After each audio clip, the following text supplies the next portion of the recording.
আজকে চিচিঙ্গা রান্না করবো। চিচিঙ্গা গুলো কেটে নেই, আলু দিয়ে চিচিঙ্গা দিয়ে মাছের ঝোল করবো।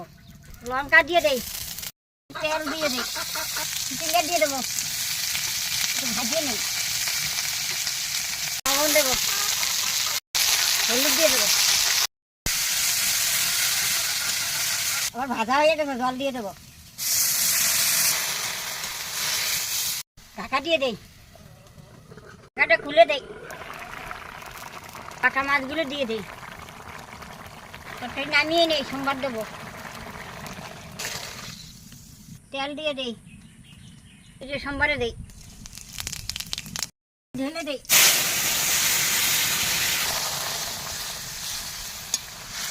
তরকারি হয়ে গেছে, নামিয়ে নেই। প্রথম আমি চিচিঙ্গা দিয়ে তরকারি রান্না করলাম। ভালো লাগলে লাইক কমেন্ট করে দেবো।